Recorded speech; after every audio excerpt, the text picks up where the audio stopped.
Nous allons ensemble lire la parole de Dieu. Ce matin, il y a deux mots que tu dois entendre. Deux mots qui doivent attirer toute ton attention. Ces deux mots sont très importants. Dieu t'adresse ces deux mots à toi personnellement. Ce ne sont pas des mots nouveaux, ce ne sont pas des choses nouvelles en fin de compte. Ce sont des mots que tu as déjà entendus, lus, même relus. Mais ils deviennent pour toi ce matin, si tu reçois cette parole du Seigneur, ces deux mots très, très importants et que tu les appliques à ta vie, alors tu verras ce matin la volonté de Dieu s'accomplir pour toi. Ce sera une parole qui sera tout à fait nouvelle, bien qu'elle soit ancienne et bien qu'elle soit courante. Mais elle va revêtir en cet instant pour toi une parole personnelle du Seigneur.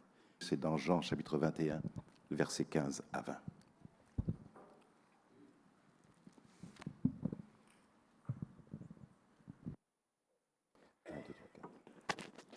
Lorsqu'ils eurent mangé, Jésus dit à Simon-Pierre, « Simon, fils de Jonas, m'aimes-tu plus que ceux-ci » Il répondit, « Oui, Seigneur, tu sais que je t'aime,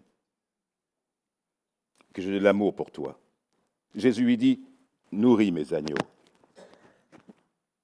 Il lui dit une deuxième fois, « Simon, fils de Jonas, m'aimes-tu » Pierre lui répondit, « Oui, Seigneur, tu sais que j'ai de l'amour pour toi. » Jésus lui dit, « Prends soin de mes brebis. » Il lui dit la troisième fois, « Simon, fils de Jonas, as-tu de l'amour pour moi » Pierre fut attristé de ce qu'il lui avait dit la troisième fois, « As-tu de l'amour pour moi » Et il lui répondit, « Seigneur, tu sais tout, tu sais que j'ai de l'amour pour toi. » Jésus lui dit, « Nourris mes brebis. » En vérité, je te le dis, quand tu étais plus jeune, tu mettais toi-même ta ceinture et tu allais où tu voulais, mais quand tu seras vieux, tu étendras tes mains. Et c'est un autre qui attachera ta ceinture et te conduira où tu ne voudras pas. Il dit cela pour indiquer par quelle mort Pierre révélerait la gloire de Dieu. Puis il lui dit, « Suis-moi. » Pierre se retourna et vit venir derrière lui le disciple que Jésus aimait, celui qui, pendant le souper, s'était penché vers Jésus et avait dit, « Seigneur, qui est celui qui va te trahir ?» Jésus lui dit, « Si je veux qu'il vive jusqu'à ce que je vienne, en quoi ça te concerne-t-il? Toi, suis-moi. » Après s'être assuré des sentiments que Pierre avait pour le Seigneur Jésus, Jésus lui dit trois choses. La première, prends soin de mes brebis. Sachant que Pierre l'aimait, m'aimes-tu? Et par trois fois, Jésus lui pose la question. As-tu de l'amour pour moi? Et Pierre dit, tu sais toutes choses. Tu le sais, on ne peut rien te cacher, Jésus. Tu connais mes véritables sentiments, ce qui est au fond de mon cœur. Parfois, ne sont pas toujours exprimés, nos sentiments. Mais Dieu sait, Dieu lit au fond de notre cœur. Donc, tu sais toutes choses. Je ne veux pas te trahir, je ne peux pas mentir, je peux te mentir aux hommes, je peux avoir une apparence devant les hommes, mais toi, tu me connais réellement. Tu sais que je t'aime. La seconde chose, donc prends soin de mes brebis, dit le Seigneur. Et après, la deuxième chose qu'il lui dit, c'est que tu vas me glorifier à travers ta mort. Et la troisième chose, ce sont ces deux mots pour lesquels je vais m'arrêter avec vous. Suis-moi. Suis-moi. Et cette parole adressée, cette invitation adressée à Pierre s'adresse aussi à toi ce matin, à chacun d'entre nous. Et qu'est-ce que le Seigneur nous dit ce matin? Et qu'est-ce que Dieu te dit? Et je le dis lentement. Suis-moi. Suis-moi. Et le Seigneur veut vraiment que ça pénètre dans ton cœur. Ces mots « suis-moi » sont des mots très puissants qui vont bouleverser, qui bouleversent notre vie. Alléluia. Suis-moi, il y a peu de plus puissant appel que celui que Jésus nous adresse. Parce que cela entrevoit quelque chose vraiment d'extraordinaire. Il nous fait rentrer dans une vie abondante si nous le suivons, une vie de direction, une vie où nous voyons les choses de Dieu s'accomplir, des œuvres merveilleuses se produire, où nous pourrons connaître sa providence, son soutien, son secours. où nous pourrons avoir une direction. Si nous le suivons, nous ne marcherons pas dans les ténèbres, nous n'allons pas nous égarer. Celui qui suit le Christ est assuré de marcher dans la bonne voie, est assuré de pouvoir, dans ses difficultés, ses épreuves, de compter sur celui qui lui a fait la promesse de le conduire. Puisqu'il dit « Suis-moi ». Et face à tes problèmes, à tes difficultés ce matin, avec les fardeaux qui sont sur ton cœur, le Seigneur te dit « Suis-moi ». Suis-moi, non pas tes circonstances, non pas les situations que tu connais, non pas ce que l'on peut dire de toi, non pas ceux qui sont contre toi. Ne te laisse pas influencer par le diable et par les oppositions qu'il met, les difficultés ou les épreuves ou les attentes que tu ne vois pas encore se réaliser. Si on te dit face à cette question d'attente ou autre, hein, suis-moi. Le Seigneur nous fait rentrer avec ce mot « suis-moi » dans vraiment une vie glorieuse, une vie vraiment où tout devient possible. Oui, « suis-moi » nous conduit dans une vie où tout devient possible. Tout devient possible parce que tu le suis. Et pourquoi tout devient possible? Parce que celui qui te dit « suis-moi » hein, est le Dieu de l'impossible. Oh, je bénis Seigneur parce que je suis celui qui est le Dieu de l'impossible. Alléluia. N'a-t-il pas dit lui-même, tout pouvoir m'a été donné dans le ciel et sur la terre? Et voici, dit-il, je suis avec vous tous les jours. Tous les jours. Tous les jours. Tous les jours. Les bons comme les mauvais. Les jours où tu es vraiment à plat, tu es au fond du puits, où tu te sens tellement seul, tu te sens brisé, tu ne vois pas encore la chose se réaliser. Tu dis, Seigneur, jusqu'à quand, Seigneur? Jusqu'à quand? Et tu pleures. Non pas de désespoir, il ne s'agit pas de pleurs de désespoir, mais c'est la souffrance. Et peut-être aussi la peur, enfin la souffrance qui exprime peut-être une certaine peur, une certaine crainte de douter du Seigneur. Mais n'empêche que l'épreuve est telle que tu te sens là comme au fond du trou, tu dis, mais Seigneur, oh aide-moi, viens Seigneur, viens m'aider Seigneur. Suite à une prédication, oh j'ai eu la foi, j'aurais pu marcher sur l'eau. Et puis après, quelques jours après, oh, parce que l'ennemi vient, il fait souffler son vent, et qu'est-ce qui se passe? Oh, on commence à défaillir. Et on oublie celui qui nous a dit, viens et suis-moi. Il est là dans ces moments difficiles de ta vie, où tu es au plus bas. Comme tu es là quand tu es aussi au plus haut. Quelles que soient les choses qui peuvent t'arriver, toi, enfant de Dieu, si tu décides de le suivre, hein, alors tu verras sa gloire. Je prie donc que le Seigneur, que l'appel divin résonne profondément dans ton cœur ce matin. À plusieurs reprises, d'ailleurs, le Seigneur, dans la parole, dans les évangiles, il prononce ces deux mots, « Suis-moi, suis-moi », au moins une dizaine de fois. Que Dieu soit béni pour cela. Certains ont répondu favorablement à cet appel. Je dis bien, certains ont répondu favorablement, ce qui veut dire que d'autres ont répondu « oui, mais ». Oui, c'est « je te suis, mais ». On ne peut pas se proclamer disciple de Jésus sans le suivre.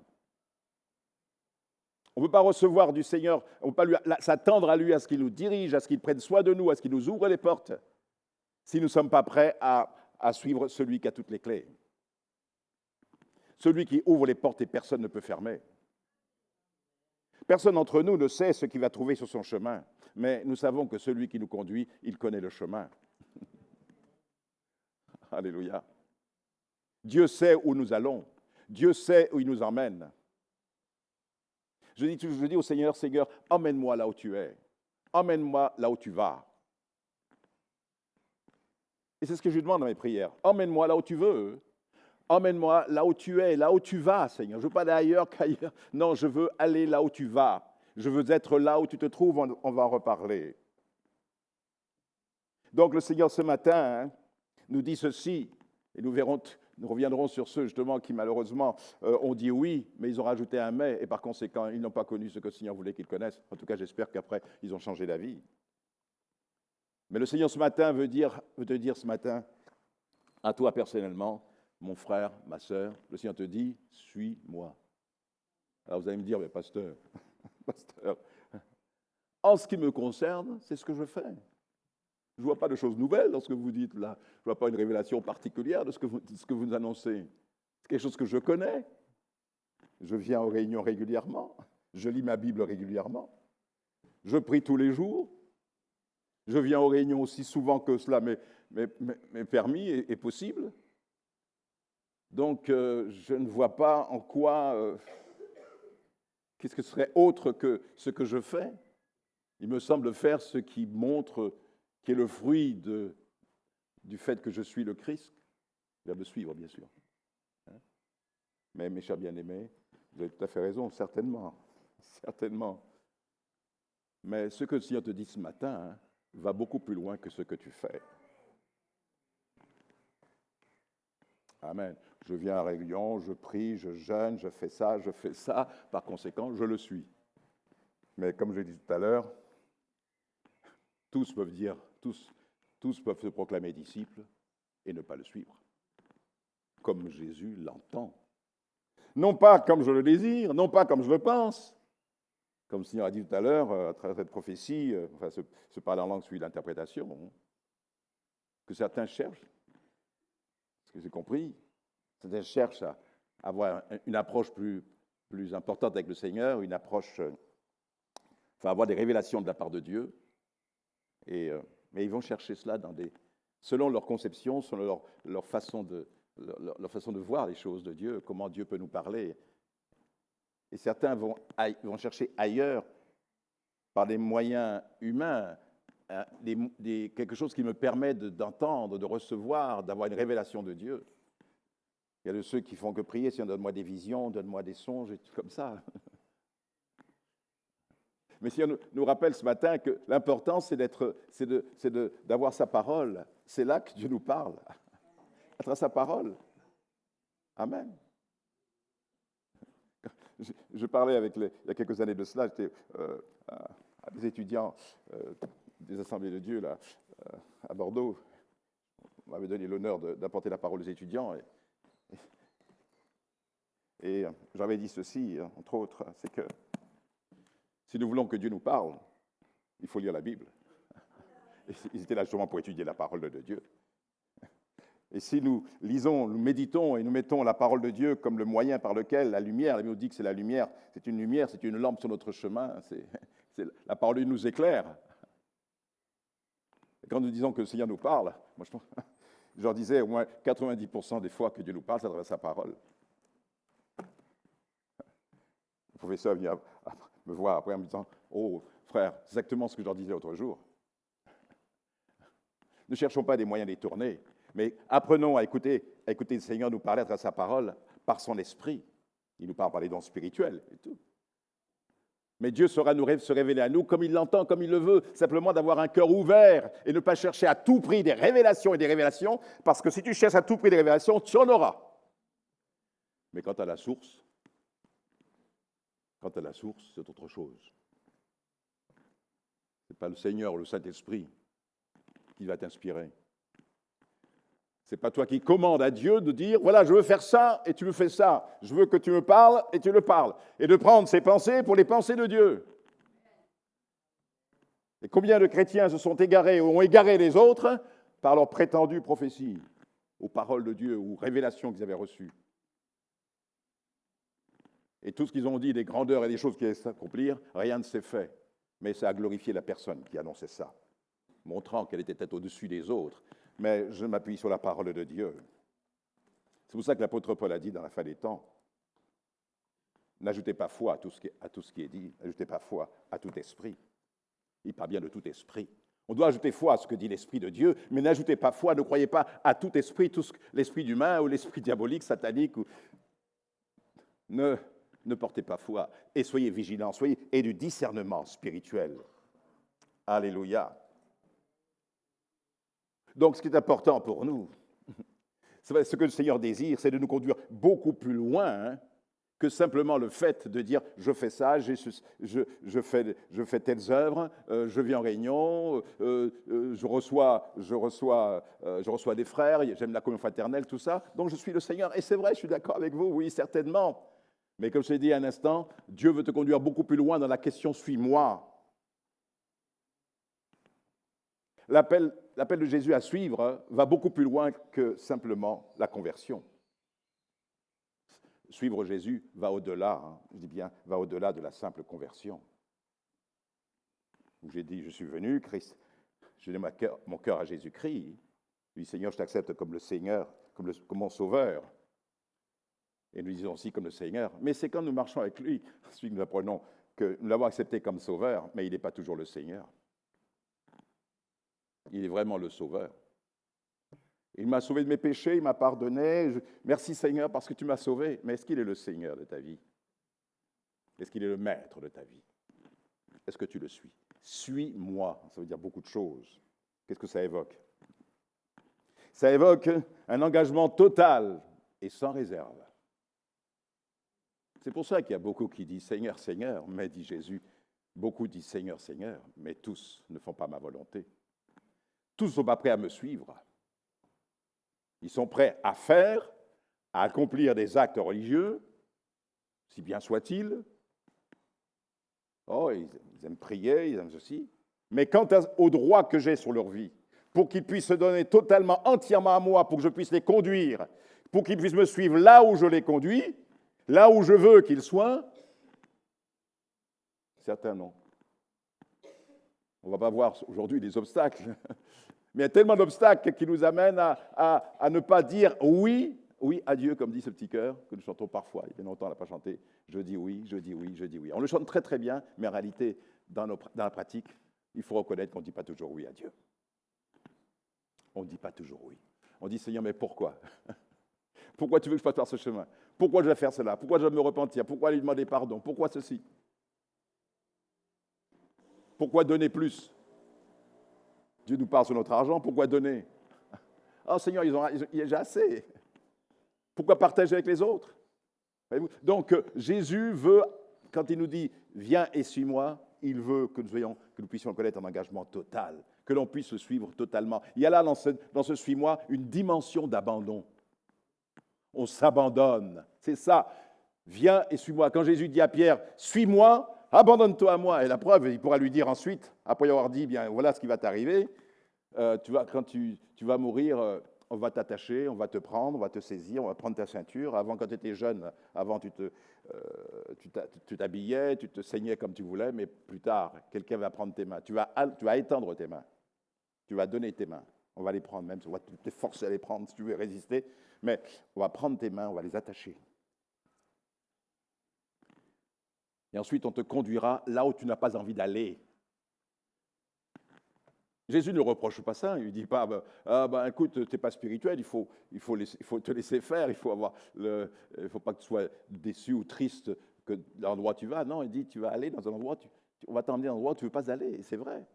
Je ne pense pas que Pierre était content qu'on va le martyriser, on va le tuer. Non, comme l'apôtre Paul. Il disait, moi je préfère aller auprès du Seigneur, mais pour vous, je préfère que Dieu me garde encore sur la terre afin de vous exhorter, vous fortifier, afin de enseigner, etc. Mais il dira à la fin de sa vie, j'ai combattu le bon combat, j'ai achevé la course et que j'ai gardé la foi. Et quand je dis à la fin de sa vie, en réalité, ce n'était pas la fin de sa vie, dans la mesure où Paul n'est pas mort de vieillesse, mais il est mort martyr, on lui a coupé la tête. Dans les geôles d'Europe. Donc Jésus dit à Pierre, après lui avoir posé la question, est-ce que tu as de l'amour pour moi, Pierre? C'est très important ça. Est-ce qu'il y a de l'amour pour moi? Est-ce que tu as de l'amour pour le Christ? Et quel genre d'amour que tu as? Tout ça, ça ferait le sujet d'une prédication. Mais est-ce que tu as de l'amour pour moi? Et si Jésus lui dit à 3 fois, peut-être ça a profondément attristé Pierre. Bien sûr, on fait référence à son reniement, mais je pense que le Seigneur voulait montrer à Pierre que le Maître lui-même, le Seigneur, celui qui a été crucifié, qui est ressuscité, qui est Dieu, puisque Thomas se dira à Jésus, mon Seigneur et mon Dieu. Que celui qui connaît toutes choses, je pense que en disant à 3 reprises, Pierre, est-ce que tu as de l'amour pour moi? C'est difficile pour Pierre, mais Jésus voulait montrer à Pierre que Jésus connaissait Pierre. Il savait le bon fond qu'il y avait en lui. le fait qu'il se soit repenti, il a demandé pardon, il a regretté d'avoir trahi le Seigneur, plutôt d'avoir renié le Seigneur. Il en a beaucoup souffert. Mais Jésus ne met pas en doute les sentiments qui sont dans son cœur pour lui. Et il voulait que Pierre soit certain que Dieu, que le Seigneur reconnaissait cet amour qu'il avait pour lui. Pierre, est-ce que tu as de l'amour pour moi? Jésus savait ce que Pierre avait dans son cœur. Mais il fallait aussi que Pierre soit guéri aussi, et qu'il sache que le Seigneur ne mettait pas en doute les sentiments qu'il avait pour lui. C'est-à-dire que Jésus ne mettait pas en doute les sentiments que Pierre avait pour lui. Il dit, tu sais toutes choses, tu sais, et personne ne pourrait te dire le contraire. Parce que je pourrais annoncer des choses, je pourrais dire des choses, mais en réalité, tu sais, Seigneur, que je t'aime, tu sais que j'ai de l'amour pour toi. Une deuxième fois, Pierre, est-ce que tu m'aimes? Est-ce que tu m'aimes plus que les autres, là? Cette fois-ci, même là-bas un peu plus haut. Est-ce que tu m'aimes et que tu as de l'amour pour moi, plus que ceux qui sont là? Oh, il ne dira pas, Seigneur, oh, tu sais, je t'aime plus qu'eux. Non, il dit, Seigneur, tu sais toutes choses, tu sais que je t'aime. Amen. Il ne veut pas se comparer aux autres. Mais il sait que Dieu sait. Dieu sait. Ne vous inquiétez pas. Quelles que soient les circonstances, les situations, qu'elles soient judiciaires, qu'elles soient dans le problème du travail, ou des pièges qu'on te tend, ou des mensonges qu'on dit sur toi, ou toutes sortes de choses. Eh bien, il sait. Et celui que je suis sait. Alléluia. Et il sait, et parce qu'il sait, il fait. Amen. Il tient, la première chose qu'il fait, c'est qu'il tient son enfant par la main. Et lui dit, ne crains pas. Amen. Le Seigneur a vu que chez Pierre, il y avait véritablement dans son cœur un profond sentiment d'amour. C'est pour cela. Heureusement, le Seigneur ne le dit pas à nous tous. Hein. Je dis heureusement parce que je ne pense pas qu'on pourrait le supporter. Comment on va mourir? Imaginez que Dieu dit, tu sais, voici comment tu vas mourir. Et en plus, il lui a dit quand même, il a donné une période, il n'a pas dit quand, mais enfin, il lui a dit quand même quand tu seras vieux. Donc il savait une chose, qu'il avait quand même un peu de temps devant lui, pour qu'il annonce la parole, serve le Seigneur. Mais finalement, quand il sera plus âgé, eh bien, il avait encore des forces, puisqu'il pouvait aller là où il voulait. Mais quand tu seras vieux, on te saisira, on t'attachera les mains et on te conduira au supplice. Et Pierre est mort crucifié. Et selon la tradition, il aurait demandé à ce qu'il soit crucifié la tête en bas. Selon la tradition. Comme si on a retourné la croix et puis on l'a crucifié tête en bas. Et c'est où ce que Jésus a dit? C'est pour ça qu'il ne le dit pas à tout le monde, heureusement. Il ne nous dit pas besoin de savoir non plus comment nous allons partir. Tout ce que nous savons, c'est que Jésus vient nous chercher. Alléluia. Ça, nous le savons. Mais ce que le Seigneur montre à Pierre, et qui est extraordinaire pour Pierre, c'est que le Seigneur lui montre que cette mort, ce supplice qu'il va connaître, c'est pour la gloire de Dieu. Combien une chose aussi effrayante, aussi repoussante, puisse servir la gloire de Dieu? Comment est-ce cela est possible? Mais le Seigneur montre ceci. C'est que quand on le suit, tout devient magnifique entre ses mains. Il se sert de nos circonstances les plus défavorables pour nous, selon les hommes. Défavorables, c'est vrai. Mais pour se glorifier. Et Jésus lui dira, quand il aura dit, voici, tu m'aimes, donc tu vas pouvoir me glorifier, pas seulement en prêchant l'évangile, en gagnant des âmes, mais à travers tes souffrances. Et à travers même ton martyre, tu me glorifieras. Et quand Jésus a dit ça, il lui dit ensuite, suis-moi. Alléluia. Toutes ces choses vont se produire dans ta vie, il dit le Seigneur Jésus. Alors suis-moi. Mais quelle assurance, quel encouragement de savoir que celui qui me dit cela me demande de le suivre. Alors ça veut dire que je m'abandonne totalement à lui.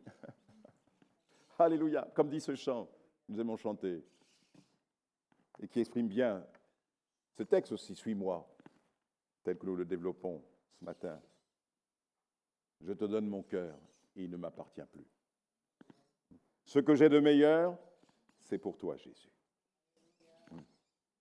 Prends mon âme, prends mon cœur, je te donne tout. On aime ce chant. On aime ce chant, et j'aime ce chant. Mais il y a une chose. Mais est-ce que ces paroles sont-elles le reflet d'une réalité?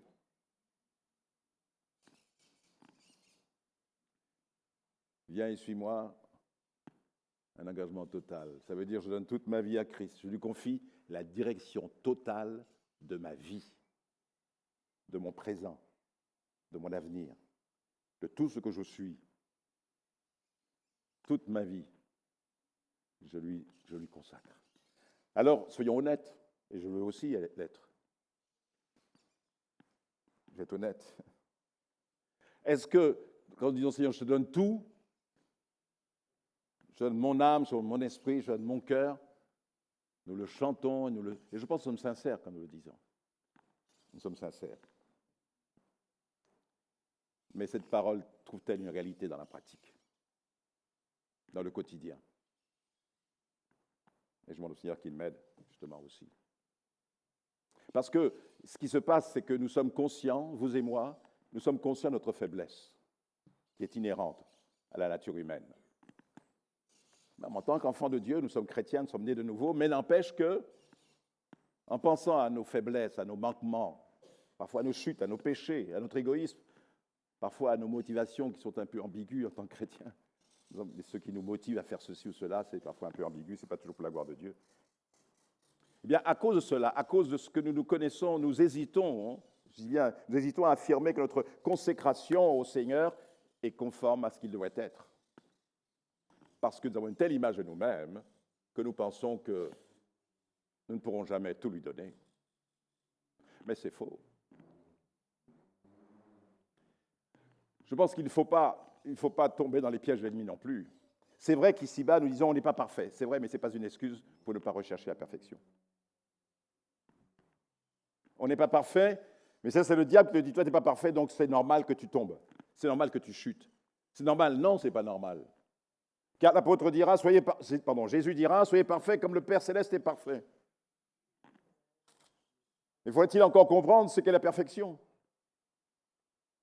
Est-ce que la perfection, ça veut dire que nous sommes sans péché, il n'y a rien qui peut nous attendre, aucune tristesse, aucune souffrance, aucun manquement? C'est-à-dire que, même l'apôtre Pierre a eu des manquements, il a usé d'hypocrisie, l'apôtre Pierre, que l'apôtre Paul l'a repris.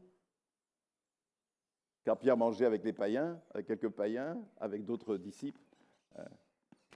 Je crois que Jacques était là aussi, le disciple. Et puis quand Jacques a envoyé des serviteurs, des disciples, là où se trouvait Pierre, quand Pierre a vu qu'il y avait des autres collègues ou d'autres chrétiens juifs qui venaient et qu'il était là à tabler en mangeant avec des païens, tout de suite il s'est levé, il était avec Barnabas, il s'est levé et hop, il a quitté la table tout de suite pour pas qu'on le voie avec les... Et Paul a eu vent de ce qui s'était passé. Il dit, mais comment tu agis comme ça? Et la liberté des opinions. Et la liberté, tu peux manger, en tant que croyant, manger avec les païens, mais il y avait encore la pensée de la crainte des Juifs, puisque les Juifs n'avaient pas de rapport avec les païens. Enfin, en tout cas, ils n'allaient pas manger avec les païens, chacun de son côté. Mais voilà qu'un Juif mange avec des païens, enfin, ceux qui étaient d'origine païenne, en fin de compte, c'était des personnes qui étaient nées de nouveau, sauvées. Et quand même, c'était des incroyants. Mais Pierre, voyez-vous, pour montrer qu'il avait beau être le serviteur du Seigneur, beau être celui à qui il s'y avait donné les clés du royaume, les clés de son Église, enfin le premier à prêcher l'Évangile, etc., n'empêche qu'il n'était pas parfait. Et Paul l'a repris. Voyez-vous, il est tout à fait normal, et c'est bon signe, c'est une bonne chose, de reconnaître nos limites et parfois notre indignité. Mais il ne faut pas aller trop loin non plus. Et ce n'est pas devenir un prétexte pour vivre selon la chair. Et dire, ah oui, mais personne n'est parfait, le pasteur n'est pas parfait, personne n'est parfait, donc c'est normal que je tombe. Non, ce n'est pas normal du tout.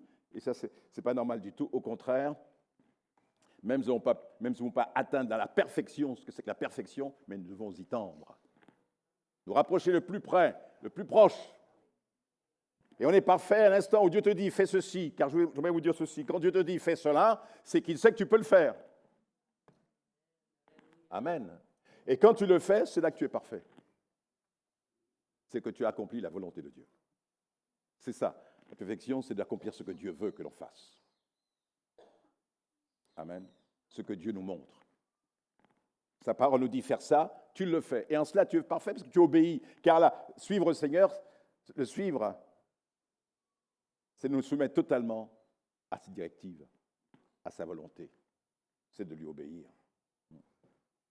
Alors, si nous ne pouvons pas chanter sincèrement, je te donne mon cœur, je te donne tout, je te donne toute ma vie, comme le témoignage de quelque chose vraiment vécu, prie le Seigneur pour que ça devienne une réalité. Mais tu peux toujours aspirer à devenir, à dire Seigneur, je te donne tout. Et commence à examiner ton cœur en disant Seigneur, qu'est-ce que tu veux que je te donne? Qu'est-ce que j'ai gardé, qu'est-ce que je garde dans mon cœur et qui t'appartient et que je devrais lâcher prise. Et quand Pierre donc a dit Seigneur, oui, tu sais que je t'aime, alors Jésus a dit maintenant tu peux me suivre. Alors c'est bien sûr, on peut se poser la question, jusqu'où va mon amour? Quel amour? Jusqu'où va mon amour? Est-ce que je peux tout donner? Est-ce que l'amour que j'ai pour le Seigneur peut m'amener à tout lui donner? Je vous ai raconté cette anecdote de cette jeune femme lors d'une rencontre chrétienne ça se passait aux États-Unis. Et elle avait reçu l'appel du Seigneur à le servir. Et alors elle avait une feuille qu'elle brandissait, et où c'était une feuille blanche. Donc elle priait, et puis je crois qu'elle parlait à quelqu'un, puis elle brandissait cette feuille blanche. Il n'y avait aucune inscription. Elle a déclaré que cette feuille, ce qui était sur cette feuille, exprimait la chose, c'est que cette feuille contenait la volonté de Dieu pour elle. La seule chose qu'il y avait sur cette feuille, c'était sa signature. En bas de la feuille, il y avait la signature. Mais la feuille était vierge. Il n'y avait rien écrit. Simplement sa signature. Et elle dit, voici la volonté de Dieu pour moi. Vous avez tous compris ce que ça signifie. Et c'est ce qu'elle explique. J'ai accepté le Seigneur. Il dit, j'ai accepté le Seigneur sans le connaître. Sans connaître tout de lui. Alors je laisse Dieu prendre soin de remplir cette feuille pour moi. Je le laisse remplir. Ce qu'il veut pour ma vie, je lui laisse remplir. J'accepte tout ce qu'il va faire pour ma vie. Tout ce qu'il va écrire, tout ce qui va avoir lieu pour moi, eh bien que ce soit dans sa volonté. Donc, ce qu'elle a fait, elle a dit, Seigneur, je m'engage. Elle a signé ce papier, cette feuille, elle a dit, Seigneur, voilà, je signe ma signature et tout le reste, c'est toi qui vas remplir. Ça veut dire, j'accepte tout ce que tu as préparé pour moi. Et sachant que Dieu nous aime, pensez-vous qu'il fera des choses, qu'il va nous accepter des choses pour nous faire tomber, nous faire chuter, pour nous décourager, nous désespérer? Non. Tout ce qui te concerne, toi, ta femme, tes enfants, ta famille, rentre dans la pensée de Dieu, dans la volonté de Dieu, dans les desseins de Dieu pour ta vie. Jamais j'ai pensé que je me serais marié, que j'aurais eu des enfants, j'aurais une épouse, et avoir des enfants, et que même mes enfants auraient des enfants. Voilà. Quand on connaît mon passé, enfin moi, je connais mon passé, je connais avant de connaître le Seigneur, quelle a été ma vie, jamais j'aurais pensé pouvoir fonder un foyer. Jamais. C'est parti de mes frustrations, il y a bien d'autres choses encore. Mais, comme pour vous, quand l'appel du Seigneur a retenti dans mon cœur, quand l'évangile a été annoncé et que Jésus m'a dit, viens, donne-moi ta vie, donne-moi ton cœur, ce jour-là, je vais donner ma vie. Je lui ai dit, Seigneur, je viens maintenant, je veux te suivre. Je veux te suivre. Je me souviens d'une chose, tout à l'heure je vous disais que Dieu nous parle par sa parole, et lorsque j'ai donné ma vie à Christ, enfin, oui, j'ai donné ma vie, maintenant le moment était venu de prendre le baptême. On m'a remis la feuille de baptême, d'inscription, et je commence à avoir quelques doutes. Oh là là, est-ce que tu vas... Et l'ennemi était là, est-ce que tu ne vas pas te tromper, est-ce que tu ne vas pas entrer dans une secte? Et surtout qu'il y avait quelqu'un d'important d'une église, sœur, qui ne croyait pas dans la puissance de guérison et tout ça. Et quand le fait que le missionnaire évangéliste qui avait apporté la parole, c'était en Guadeloupe, et Il y avait des délivrances, il y avait des guérisons et tout ça. Et lui, il disait à ses membres, et comme il connaissait très très bien ma mère, et il m'a dit, ce sont les charlatans. Ah, ils chassent les démons, ils prient pour les malades. C'était une secte. Moi, ce que j'avais vu, expérimenté, montré, mais ce qu'il dit, c'est pas tout à fait juste. Mais je ne savais pas, je ne connaissais pas la parole de Dieu. Tout ce que je voyais, c'était que ce que cet homme annonçait, le prédicateur annonçait, et je voyais Jésus agir vraiment. Mais quand on m'a donné donc la feuille de baptême, je dis, oh, ces pensées me sont revenues, est-ce que vraiment je ne vais pas me tromper, est-ce que je ne vais pas perdre mon âme à m'engager là? Non, je ne veux pas perdre mon âme, Dieu, je ne veux pas perdre mon âme. Oh, je dis, Seigneur, aide-moi. On dit que ce sont des faux prophètes, ce sont des guérisseurs, tout ça, ça ne vient pas de Dieu, ça vient du diable et tout ça. Oh Dieu, je t'en supplie, aide-moi. Je ne connaissais pas la Bible. Et j'hésitais à signer le papier, enfin, pour m'engager au projet du baptême. Et là, j'avais pris la Bible, bien sûr. Je ne connaissais même pas la parole de Dieu. Alors, j'ai pris la Bible, et pendant la Bible, elle s'est ouverte toute seule. Enfin, dès que j'ouvrais la Bible, elle s'est ouverte à une page, dans un évangile.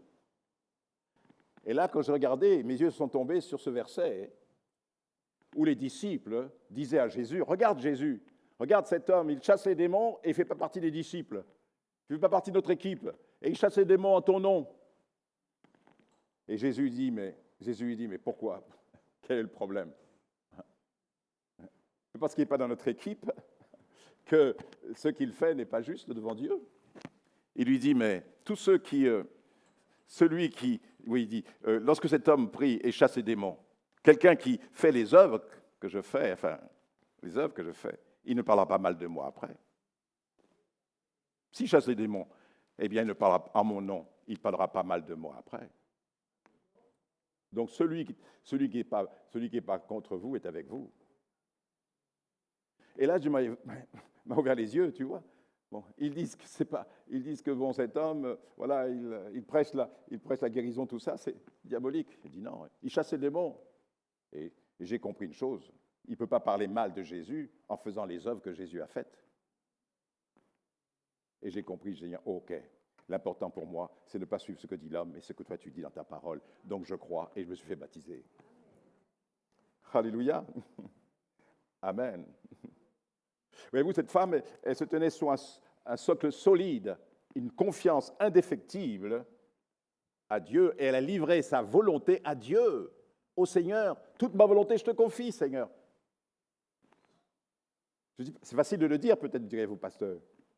Mais je crois que lorsqu'elle l'a fait, et après, elle a vu les choses, elle a rencontré les choses qu'elle ne savait pas qu'elle trouverait. Qui sait, qui connaît son avenir, qui connaît les difficultés ou les problèmes que vous allez rencontrer? Personne. Les joies comme les peines, les souffrances, parfois les choses qu'on ne s'attendait pas, les inattendus, un accident, quelque chose, un ami, tout ça, quelque chose qui va nous briser, peut-être une déception sentimentale ou autre, ou une perte d'emploi, tout ça. Elle a dit, Seigneur, je mets tout ça entre tes mains. Enfin, elle avait décidé de servir le Seigneur. C'est ce que Dieu nous demande. Accepter sans condition. Et c'est ce que Dieu nous demande. Suis-moi, c'est de le suivre partout où il nous conduit. Et parfois même jusqu'au sacrifice suprême. L'apôtre Paul pouvait dire ceci, je vous lis la référence dans Actes 20, verset 23. « Je sais seulement, dit l'apôtre aux chrétiens d'Éphèse, il leur dit, je sais que de ville en ville, l'Esprit Saint m'avertit que des liens et des souffrances m'attendent. Le Saint-Esprit avertit que sur mon chemin, les souffrances m'attendent, parce qu'il est en communion, il marche avec Christ, il est avec le Seigneur, et l'Esprit le conduit. Alléluia. Et l'Esprit l'avertit, voilà, tu as rencontré des difficultés, oh gloire à Dieu. Dieu sait aussi parfois nous montrer et nous dire, voilà, attention, l'ennemi est là, il va essayer de t'avoir. Je vais dire quelque chose, mais enfin bon. Mais, une promesse du Seigneur, mais un avertissement du Seigneur aussi. Et Dieu nous avertit des fois des choses qui vont arriver, où l'ennemi essaiera de te faire tomber, de te faire chuter. Donc il dit, je sais seulement, voilà la connaissance que j'ai, et cette connaissance, elle me vient de ma relation avec le Seigneur, je sais seulement que de ville en ville, l'Esprit Saint, le Saint-Esprit, m'avertit que des liens et des souffrances m'attendent à Jérusalem, parce qu'il se rendait à Jérusalem. Mais quelle est sa réaction? Il a tout donné à Christ. Mais je n'y attache aucune importance et je ne considère pas ma vie comme précieuse pourvu que j'accomplisse avec joie ma course et le ministère que le Seigneur Jésus m'a confié, c'est-à-dire annoncer la bonne nouvelle de la grâce de Dieu. Rien ne m'arrêtera. Pourquoi? Parce que ma vie lui appartient totalement. Dieu va bénir ta vie. Dieu va bénir ta vie.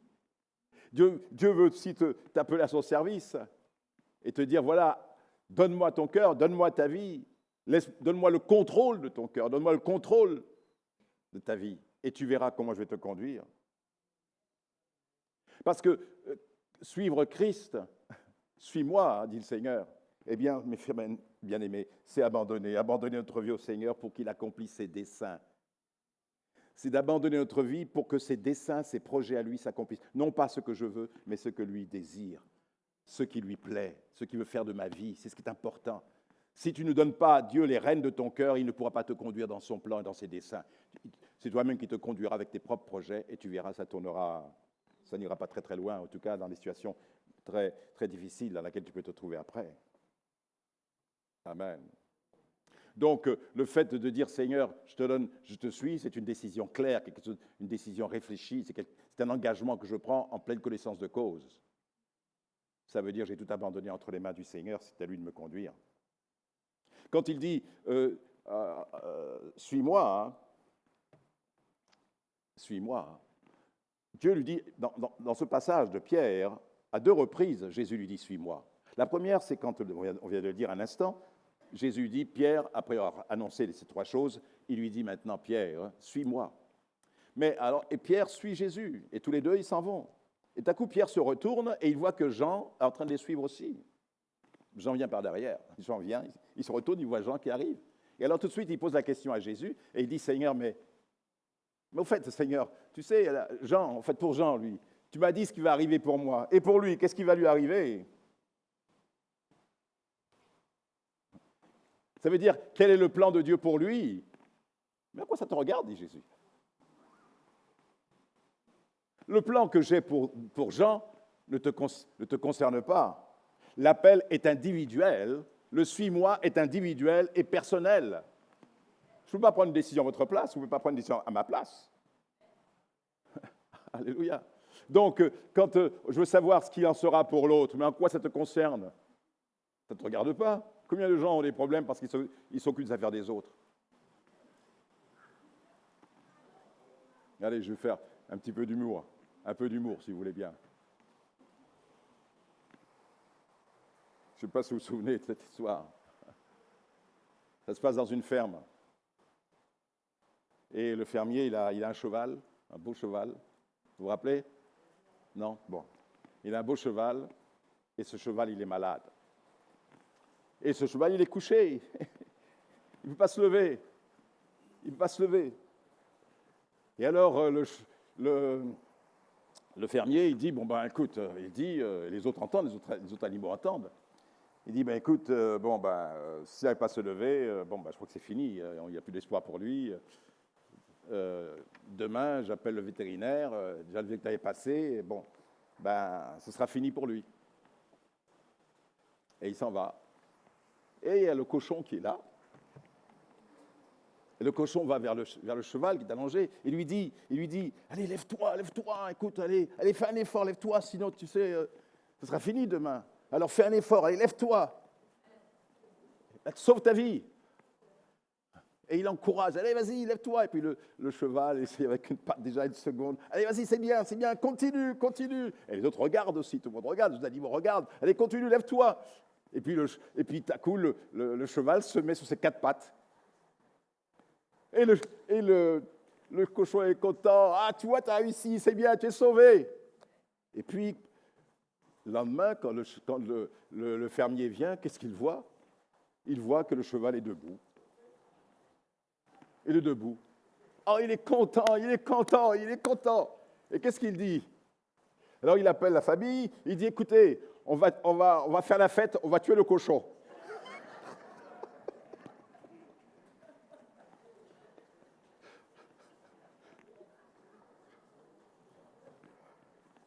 Le pauvre cochon.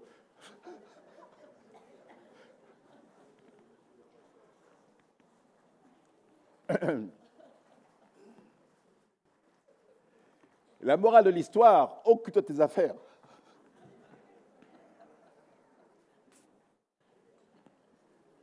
Que t'importe? Toi, c'est toi qui est important. C'est ce que je veux faire avec toi. Ne regarde pas à Pierre, à Paul, à Martine, à je ne sais pas qui. Mais regarde à moi. Toi, tu me suis. Ne t'occupe pas de celui qui est à tes côtés. Le plan que j'ai pour toi, ce n'est pas le plan que j'ai pour lui. Et le plan que j'ai pour lui n'est pas le plan que j'ai pour toi. Donc j'ai un plan pour toi. Alors toi, suis-moi. Voyez-vous, toi, suis-moi. C'est personnel, c'est individuel.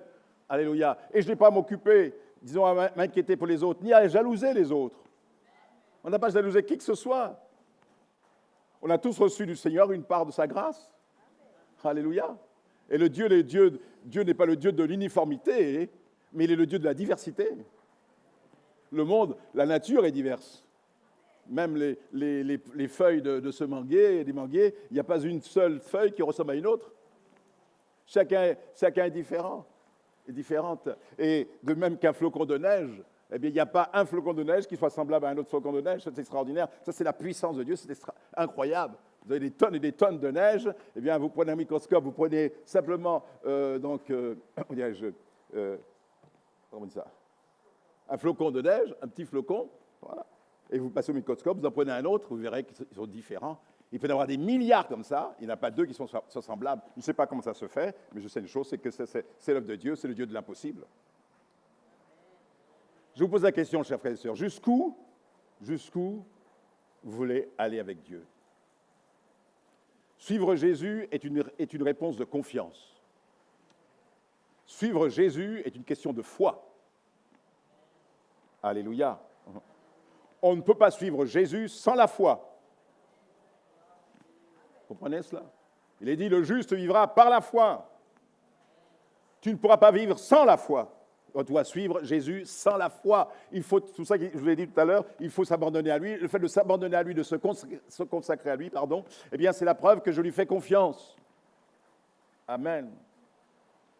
Mais je me pose la question aussi, jusqu'où puis-je faire confiance à Dieu? Jusqu'où va ma confiance? Jusqu'où va mon obéissance? Jusqu'où je le suis? Jusqu'où je vais le suivre? Jusqu'où nous voulons le suivre, chers frères et sœurs? Es-tu prêt à aller où qu'il aille? Où il va? Est-ce que tu es prêt à aller où il t'emmène, où il va? Rappelez-vous cette parole qui est écrite dans l'Apocalypse, à propos de ceux qui, ces 144 000 qui furent rachetés de la terre. La Bible dit ceci, vous pouvez le lire dans Apocalypse 14, verset 4. La Bible dit que c'est racheté de la terre pendant la grande tribulation, tout ça, hein, qui s'était gardé pur, qui s'était gardé saint. La Bible nous dit ceci, c'est que, il est dit dans Apocalypse 14, 4, il suivait l'agneau où qu'il aille. Il suivait l'agneau où qu'il aille. Amen. Voilà ces hommes rachetés de la terre, voilà ces hommes nés de nouveau, ces hommes sauvés, et ils suivaient l'agneau où qu'il aille. Et c'est une belle image, et c'est une image, pas l'image, c'est la réalité, que le chrétien, celui qui suit le Christ, il va où Christ va. Où qu'il aille, je vais. Il y a des endroits où il ne va pas, alors je n'y vais pas non plus. Je n'ai pas à me retrouver là où Dieu ne veut pas être, où il ne se trouve pas. Je ne veux pas faire des choses que lui ne veut pas le faire. Et si je suis tenté, eh bien je crie, Seigneur, aide-moi, Seigneur, à ne pas me retrouver au milieu des méchants, au milieu des pervers, au milieu de ceux qui pratiquent l'occultisme. Voyez-vous, nous sommes en plein carnaval et tout ça. Et nous savons d'où c'est l'origine de toutes ces choses.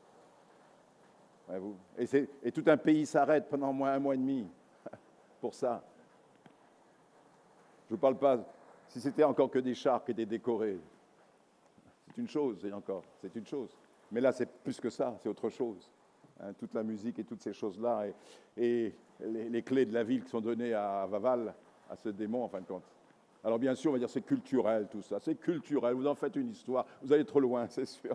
Non, mais le monde est fait justement, les œuvres du diable se cachent derrière ces choses-là, derrière certaines cultures. Et la preuve, c'est qu'on voit toutes les conséquences que ça fait. Il y a eu des malheurs et des souffrances, et des femmes tombées enceintes, et des ceci et des cela, des viols, ou cet homme, ou ce jeune homme qui a tué ça, qui ne s'est même pas rendu compte qu'il avait violé sa propre mère. vous avez entendu cette histoire il y a fort longtemps. Hein, il avait été dansé là, dans le bal masqué, là. OK. Et puis il avait dansé avec quelqu'un. C'est ça. Vous n'entendez pas, excusez-moi. Je sais pas, est-ce que vous vous souvenez? Donc, ça se passait dans un bal masqué ici à Cayenne, avec les Touloulous et tout ça. Et puis il y avait donc cette femme qui était une mère de famille, et son jeune qui était là aussi, qui était là. Mais le jeune homme ne savait pas que c'est sa mère. Et donc il s'est mis à danser avec elle. Et elle, la maman, quand même, bon. Et la maman, elle a dansé avec lui et tout ça. Mais on a appris après qu'il y a eu des actes de violence. Et cette mère a été violée. Et quand après on a appris que c'était son propre fils, c'est terrible. C'est terrible. Tout n'est pas bon. Veiller, on doit veiller à toutes ces choses. Donc, le monde entier est sous la puissance du malin. Donc, suivre le Seigneur, c'est d'aller là où il demande d'aller. Il nous demande d'aller beaucoup plus loin encore. Le Seigneur nous demande d'aller avec lui et d'aller jusqu'où? Jusqu'au lieu où il veut nous voir arriver. Il veut que nous puissions atteindre. Et il va nous accompagner tout au long de notre vie comme cela. Et il nous fera passer par des chemins peut-être difficiles, des chemins peut-être qu'on ne passerait pas si on n'avait pas sa main dans la nôtre. S'il ne nous tenait pas par la main, nous ne passerions pas par ce chemin. Et si nous n'étions pas sûrs d'être dans sa volonté, nous dirions non, je préfère refuser, je préfère faire comme Démas, comme dira l'apôtre Paul. Démas, il m'a abandonné, il a abandonné l'œuvre par amour pour le monde. Pour les plaisirs du monde, dira l'apôtre. Donc il dit, mais Démas fait partie de mon équipe et il nous a abandonnés pour l'amour de ce siècle. La tension est tellement importante et les tentations sont tellement grandes que certains, s'ils ne tiennent pas la main du Seigneur, s'ils ne sont pas entièrement consacrés à Dieu, eh bien, ils ont un pied dans le monde et un pied avec le Seigneur. Voyez-vous? Ils disent, oh, je viens à l'église, vous les voyez à l'église, ils sont à l'église, ils sont là, ils vont pouvoir chanter et tout, adorer le Seigneur, mais leur cœur est partagé. Ils ne suivent pas Jésus. Suis-moi, ça veut dire laisse-moi diriger ta vie et ne vis pas avec un double visage, avec un double cœur. Non, donne-moi tout entièrement ta vie. Pourquoi? Parce que le Seigneur de Jésus ne partage pas notre cœur avec qui que ce soit et avec quoi que ce soit. Amen. Marcher, on va bien terminer, suivre Christ, c'est marcher avec lui sur des chemins nouveaux que nous ne connaissons pas et que nous avançons avec foi. Alléluia. C'est de marcher avec lui sur des chemins nouveaux. Parce qu'avec lui, avec le Seigneur, tout devient merveilleux et nouveau. Il fait des choses belles. Rappelez-vous cette parole que Dieu nous a donnée en fin d'année. Il nous a fait cette merveilleuse promesse. Il dit ceci dans Ésaïe 43, verset 19. « Voici, je fais une chose nouvelle sur le point d'arriver. Je mettrai un chemin dans le désert et des fleuves dans la solitude. » Alléluia. Amen. Dans ta vie, Dieu va mettre des chemins. Je mettrai dans le désert. Si parfois tu passes par le désert, Dieu va te faire un chemin. Ça veut dire dans le désert, un chemin qui va te permettre de sortir du désert. Les Hébreux étaient dans le désert, mais Dieu leur a montré un chemin. À un moment donné, ils avaient faim, ils avaient soif. Ils étaient dans le désert, mais Dieu a permis qu'ils trouvent un chemin dans le désert. Ils ont pu trouver une source d'eau. Dieu a fait sortir l'eau du rocher. Alléluia. Il peut ouvrir la mer. Je fais des choses nouvelles, dit le Seigneur. Des choses qui sont sur le point d'arriver, mais il pourra accomplir des choses nouvelles dans ta vie, à la condition que tu dises, Seigneur, me voici, je veux me laisser conduire par toi, je veux te suivre à 100%. Alléluia. Que Dieu soit béni. Et le Seigneur te dit ce matin, suis-moi et que je te conduise vers ces choses nouvelles, vers les œuvres que j'ai préparées pour toi, pour ta famille, ton travail, ton entreprise, pour ton Église. Suivre Jésus, c'est la perspective de la gloire de Dieu. Est-ce que vous pouvez dire Amen? Alléluia. Dieu veut te conduire vers des choses beaucoup plus profondes. Souvenez-vous que dans le royaume de Dieu, il existe des vérités plus profondes encore, plus puissantes, et des choses encore plus grandes, où il y a l'onction, plus de grandes bénédictions. Dieu veut nous conduire vers les choses profondes. Il va dire, va en eau profonde et jetez vos filets en eau profonde. Il y a des choses, des bénédictions, des poissons qui sont là en eau profonde, il faut aller les chercher. Et Dieu veut nous conduire dans notre vie vers des choses profondes. Il ne veut pas que nous restions des chrétiens superficiels, des chrétiens qui ne vivent que dans l'Évangile et non pas dans les épîtres. c'est pas l'ABC de la vie chrétienne, mais de lire les évangiles, ça veut dire de marcher dans la sanctification, dans la consécration, dans le service, dans la vérité, dans l'honnêteté, dans la communion fraternelle. Il y a des choses profondes qu'on doit connaître, l'expérience profonde qu'on doit faire avec lui, où il y a de grandes bénédictions, des choses qui auront un grand impact aussi sur ta vie, autour de toi. Si tu suis le Seigneur, et si l'Église tout entière, elle se met à suivre le Seigneur, alors le Seigneur va conduire son Église vers les choses profondes, vers les choses glorieuses, vers même des miracles. C'est là que Jésus veut nous y conduire. C'est pour ça que quand il dit « Viens et suis-moi », ça sous-entend ces choses aussi. Savez-vous ce que Jésus avait dit à Nathanaël, hein? Je vous dis ceci. À Nathanaël, il dit « Tu verras bien de plus grandes choses que celles-ci ». Je donne le contexte si vous voulez bien. Jésus dit ceci en voyant Nathanaël venir. Voilà un véritable Israélite dans Jean 1, 45. Voilà un véritable Israélite, un homme d'une parfaite droiture. D'où me connais-tu lui demanda Nathanaël. Avant que Philippe t'appelle, lui répondit Jésus, lorsque tu étais sous le figuier, je t'ai vu. Maître, s'écria Nathanaël, tu es le Fils de Dieu, tu es le roi d'Israël. Et Jésus dit, tu crois, lui répondit Jésus, parce que je t'ai dit, je t'ai vu sous le figuier. Et qu'est-ce que Jésus lui dit, puisque Nathanaël est appelé à le suivre? Jésus lui dit, tu verras de bien plus grandes choses encore. Si nous suivons Jésus-Christ, nous verrons des choses beaucoup plus grandes encore que ces ont vues. Et chaque jour enseignera un autre jour. Dieu agira puissamment par son esprit. Il y a un verset, je vais mal le citer, mais il y a un verset qui dit ceci, c'est d'Habacuc, mais où il dit je vais faire une chose nouvelle que même si on vous la racontait, vous n'y croiriez point. Je vais faire quelque chose de nouveau et que même si on vous la racontait, vous ne croiriez point. Vous vous rendez compte? Tellement Dieu veut faire des choses grandes, il va dire, ouais, mon peuple, je vais faire des grandes choses. Et même si on vous racontait ce qu'on va faire, vous n'y croirez pas tellement que c'est glorieux. Il y a des choses que Dieu veut accomplir dans ta vie, dans ton foyer, dans l'Église et pour le pays.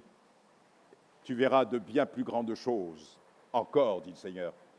Encore. Non seulement tu as appris que je te connaissais et que je t'ai vu quand Philippe t'appela sur le figuier, alors tu es étonné, tu dis, ah, je suis le Messie, mais tu es étonné parce que j'ai dit que je t'ai vu, mais ça, c'est rien par rapport à d'autres choses que tu vas connaître en me suivant. Alléluia. Que Dieu soit béni. Amen. Et bien sûr, on pourrait étendre toutes ces choses, parce qu'il y a tellement de choses à dire, hein, et notamment que le fait de suivre, vous avez tous bien compris aussi, le fait de suivre le Seigneur, c'est le servir. Suis-moi, ça veut dire suis-moi et sois à mon service. Suis-moi pour que je puisse t'accompagner, que tu puisses accomplir ma volonté. Il est dit dans ce passage, dans Matthieu 4, 19, Jésus leur dit, suivez-moi, hein, Matthieu 4, 19, aux disciples, enfin à ceux qui allaient devenir ses disciples, à ses pécheurs. Il leur a dit, suivez-moi, à Pierre et Jean et André, suivez-moi et je vous ferai pécheurs d'hommes. Hein. C'est ce que Jésus a dit, suivez-moi et je vous ferai pécheurs d'hommes. Aussitôt, ils laissèrent les filets et ils le suivirent. Ils ont tout abandonné. Ils ont laissé Zébédée, le père, avec d'autres personnes. C'était un problème quand même, hein. Mais bon, ils avaient quand même d'autres serviteurs, enfin d'autres ouvriers. Mais ils ont tout laissé tout de suite. Quand Jésus est passé, il leur a dit, suivez-moi, suivez-moi. Et si vous me suivez, voilà ce que je vais faire dans votre vie. Voilà ce que je vais accomplir. Je vais vous former, je vais vous façonner pour que vous puissiez devenir des pécheurs d'hommes. Et quand vous répondez à l'appel divin, certains disent « Oh, pasteur, je ne pense pas que Dieu m'appelle au ministère pastoral ou Dieu m'appelle à un ministère, que ce soit évangéliste, docteur ou voilà, pasteur, etc. Je n'ai pas la capacité, je n'ai pas la facilité. » Eh bien, heureusement, justement, c'est Dieu qui te donne la capacité. C'est Dieu qui te forme. Ceux qui disent « Oh, moi, je suis quelqu'un. Moi, je peux. Moi, j'ai la facilité. Je peux. J'ai fait des études. Voilà, j'ai des diplômes. Je sais bien m'exprimer, etc. » Et voilà. Mais la Bible dit ceci. Je lisais dans la parole de Dieu. Il est dit que Dieu enlève la certitude à ceux qui ont la parole facile, à ceux qui, justement, au lieu de se mettre entre les mains de Dieu, alors ils pensent sur leur art oratoire, mais Dieu enlève cet art oratoire et ces gens-là sont confus. Pourquoi? parce qu'ils s'appuient sur eux-mêmes, sur leurs capacités, sur ce qu'ils ont. Que Dieu nous aide même si on est conscient de ce que l'on a, hein, mais de savoir que ce que l'on a, c'est Dieu qui nous le donne. Et personne ne doit se glorifier de quoi que ce soit et de se pense qu'il est supérieur aux autres parce qu'il a un peu plus que les autres. Non, Dieu, quand il nous regarde tous égaux, alléluia, quant à sa volonté. Nous sommes tous égaux, mais nous ne sommes pas tous appelés à faire le même travail. Nous sommes tous appelés, nous sommes dans la même maison, nous sommes pour la même œuvre, mais nous avons des capacités différentes, nous avons des œuvres à faire dans la globalité, d'une manière différente les uns et les autres. Et en fin de compte, ce que nous faisons, c'est que nous nous complétons les uns et les autres.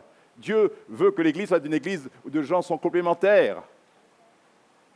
J'apporte ce que j'ai, tu apportes ce que tu as. Voilà. Et si Dieu nous bénit abondamment, bien que nous ne faisons pas garde de choses, hein, il ne s'agit pas pour nous de se glorifier, mais de dire, Seigneur, oh, tu es merveilleux dans tout ce que tu fais, Jésus-Christ. Parce que tout ce que nous faisons, dira David, tout ce que nous te donnons, c'est parce que toi-même tu nous l'as donné, et nous te donnons ce que nous avons reçu de ta part. Nous te le redonnons en fin de compte. Tout ce que j'ai, mes biens, tout ce que j'ai, c'est Dieu qui me l'a donné, que je ne me le glorifie pas. Oh, j'ai réussi, j'ai un bon travail, j'ai une bonne entreprise, j'ai ceci, j'ai cela, mais que je ne puisse pas me glorifier du succès, parce que Dieu te donne du succès, afin que toi-même, tu puisses dire, Seigneur, ce que j'ai, soit qui me le donne, et de rendre gloire à Dieu pour tout ce qu'il a fait. Amen. Et qu'avec ce qu'il me donne, eh bien, je puisse le servir. C'est pour ça qu'il est très important de dire, Seigneur, ma vie t'appartient, tu es ma priorité. Suivre Christ, c'est d'accepter qu'il soit la priorité dans notre vie. Et quand Jésus est la priorité sur toute chose dans notre vie, alors il nous accompagne, alors il nous façonne, alors il fait de nous des pécheurs d'hommes. Amen. Alléluia. Il nous rend capables de faire sa volonté. Jésus a dit, si quelqu'un me sert, qu'il me suive. Dans Jean 12, 26. Si quelqu'un me sert, qu'est-ce qu'il doit faire? Vous êtes là avec moi, mes frères bien-aimés? Si quelqu'un me sert, qu'il me suive. Et il ajoute, et là où je suis, là aussi sera mon serviteur. Où est-il, le Seigneur? Il est ici, alors nous devons être avec lui. Là où je suis, là aussi sera mon serviteur. Et Jésus ajoute, si quelqu'un me sert, eh bien le Père va l'honorer. Il ne sera pas confus. Il pourra compter sur la grâce de Dieu chaque jour. Et dans le travail que tu fais pour le Seigneur, eh bien, sache ceci, celui qui le sert ne peut que le suivre, et celui qui le suit ne peut que le servir. C'est ce que Jésus dit. Celui qui le sert ne peut que le suivre. Si quelqu'un me sert, qu'il me suive. Et là où je suis, là aussi sera mon serviteur. Là aussi sera ma servante. Voilà ce que Dieu veut nous dire. Voilà ce que Dieu attend de chacun d'entre nous. Servir le Seigneur là où il se trouve. Il se trouve au marché, eh bien je vais au marché parler. Je vais annoncer la bonne nouvelle. S'il me dit va là-bas, va annoncer la bonne nouvelle, va témoigner, ben tu vas. Mais si je ne suis pas totalement à lui, oh non, j'ai autre chose à faire, je ne peux pas, puis je n'ai pas reçu l'appel. Tout ça, ce sont des prétextes pour ne pas obéir au Seigneur. Si Dieu te parle dans ton cœur et te dit va témoigner et que tu ne le fais pas, c'est parce que vraiment, si tu veux, il n'est pas vraiment le maître. Il est un maître dans certaines choses dans ta vie, mais pas d'une manière générale, pas d'une manière complète. Il faut que Dieu soit le maître, Dieu soit le maître de notre vie. Suis-moi, suis-moi, suis-moi, suis-moi, sans regarder aux difficultés, au qu'en dira-t-on, à ce que les gens peuvent penser. Suis-moi, suis-moi, et j'aplanirai ton sentier. Je te ferai trouver grâce auprès des hommes, auprès des autorités et tout. Oui, je te suivrai. Comme disait Ruth, on l'a chanté tout à l'heure, c'est Ruth qui disait à sa belle-mère, ne me pousse pas à te laisser, dans Ruth 1,16, et à repartir loin de toi. Où tu iras, j'irai. Où tu habiteras, j'habiterai. Ton peuple sera mon peuple et ton Dieu sera mon Dieu. Où tu mourras, je mourrai et j'y serai enterré. Et Ruth continue en disant que l'Éternel me traite avec la plus grande sévérité si autre chose que la mort me sépare de toi. Quelle femme merveilleuse. C'est vraiment une femme vertueuse, Ruth. Je suis prêt à tout. Elle a abandonné cette Moabite. Elle a abandonné sa famille, elle a abandonné son pays. Elle a abandonné ses dieux pour suivre sa belle-mère. Naomi, jusqu'à Bethléem, est là. Et quand sa mère lui a dit, non, va, comme ta belle-sœur, là, viens, retourne dans ton pays, reste dans ton pays. Et elle a dit, non. Ne me pousse pas à m'éloigner de toi, ne me pousse pas à m'éloigner de toi. Et Dieu ne nous poussera jamais à nous éloigner de lui. Bien que, non pas qu'il nous éloigne de lui, mais parfois il peut aussi tester pour savoir si nous sommes prêts à le suivre malgré tout. Et je dis ça parce que la pensée m'est venue de Élisée et Élie. Élie dit à Élisée, avant qu'il soit enlevé par des chariots de feu, par les anges qui sont venus le chercher, Élie dit à Élisée, Élie, reste ici, je te prie, car Dieu m'envoie à Bethel. Et Élisée dit, non, non, non, non, il n'en est pas question, je ne te quitterai pas, je ne te quitterai pas, je ne te quitterai pas. Et arrivé à Bethel, Élie lui dit, Élisée, reste ici, parce que Dieu m'envoie à Jéricho. Et il lui dit, non, non, non, non, non, je ne te quitterai pas, je ne te quitterai pas. Arrivé à Jéricho, reste ici, dit le serviteur. Et pourtant, il devait obéir, c'était le maître. Reste ici, car Dieu m'envoie. Il dit bien, c'est Dieu qui m'envoie, toi, tu n'es pas concerné, toi. Dieu m'envoie. Alors, reste ici. Et il dit, non, je ne te quitterai pas. Et jusqu'au Jourdain. Et après le Jourdain, une fois qu'ils ont traversé le Jourdain, l'homme de Dieu, Élie, lui dit, écoute, puisque tu es là, et c'était un test, c'est un test. Je pense que Dieu voulait tester la ferveur, la réalité de son engagement pour Dieu, pour être le successeur de l'homme de Dieu, Élie. Donc le Seigneur le testait. Est-ce qu'il était prêt à tout abandonner? Est-ce qu'il était prêt même à dire, je ne quitterai pas, je ne te quitterai pas. J'irai jusqu'au bout, jusqu'au bout. Donc, que ce soit à Jéricho, que ce soit à traverser le Jourdain, je te suis, je te suis, je te suis. Et c'est finalement qu'arrivé après, eh bien, juste après avoir traversé le Jourdain, il lui dit, que veux-tu que je fasse pour toi avant que je sois enlevé d'avec toi? Et il dit, ce que je veux, c'est une double portion de l'Esprit qui repose sur toi. Et Élie dit, ça, ce n'est pas de mon ressort, ça.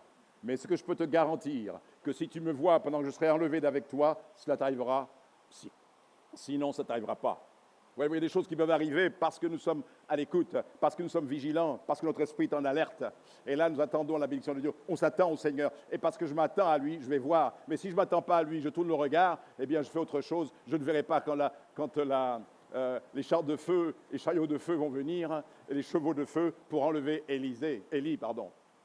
Mais Élisée avait les yeux fixés sur Élie, et tout à coup, les chars de feu sont venus, et dans un tourbillon, les chars de feu, les chevaux de feu, et dans un tourbillon, il est monté comme ça, dans un tourbillon de feu, il est monté jusque dans la présence de Dieu.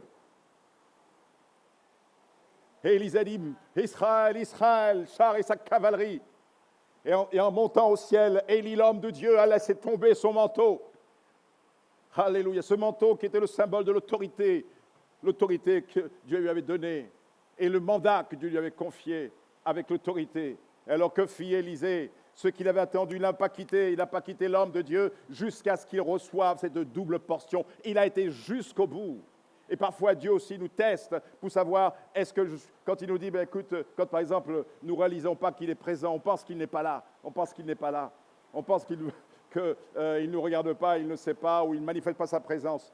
Et alors, qu'est-ce que nous faisons? Est-ce que nous disons, Seigneur, oh, je ne sens pas ta présence? Bon, le problème n'est pas de sentir ou pas ressentir, mais il y a un témoignage intérieur, et on est dans le combat, et parfois on est dans le combat. Et c'est vrai, quelquefois, on est dans un combat. Et il faut prier, il faut prier. Il faut vous dire, tout à l'heure, j'étais dans un combat, je disais, oh, je t'en prie, Seigneur. Il y avait comme si des puissances des ténèbres qui étaient là pour empêcher que la parole soit annoncée. Alors j'ai prié, je dis, Seigneur, oh, je t'en supplie, ta lumière, Seigneur, ta lumière, éclaire. Et tout à coup, tout s'est éclairé. J'ai dit, Seigneur, je te remercie parce que maintenant je vois. Maintenant, je vois la lumière, Seigneur. Non pas que je voyais la lumière de manière physique, mais dans mon esprit, il n'y avait plus cette oppression qui était là au but de ce culte. Et puis cette oppression, et tout s'est dilué et parti. Oh, j'ai dit, Seigneur, Jésus, merci pour ta lumière. Merci parce que je vois le chemin maintenant. Je sais que tu m'accorderas ton onction. Je sais que tu me conduiras pour que je puisse apporter la parole. Je sais que tu seras là. Oh, je te bénis parce qu'il y avait une forte opposition. Eh bien, vous savez, face à ces choses, ce qu'il nous faut, c'est de prier et de s'attendre au Seigneur. Alléluia. Et si tu ne sens pas sa présence, ça ne veut pas dire que parce que tu ne la sens pas, ça ne veut pas dire qu'il n'est pas là. Il ne faut pas confondre le ressenti et la foi. Amen. Mais parce que tu ne ressens pas la présence de Dieu qu'il n'est pas là. Amen. Pas parce qu'on ne voit pas le soleil qu'il n'est pas là. On voit que les nuages, il fait sombre, il pleut. Mais où est le soleil? Parce que je ne vois pas qu'il est absent. Il est bien là. Il est bien là. Et ses rayons bienfaisants sont malgré tout sur nous. Donc Dieu nous teste. Et Élisée a reçu une double portion. Et c'est ce que Dieu veut. Si tu me suis, vous savez, je termine en disant ceci, à propos d'Élisée, d'Élie.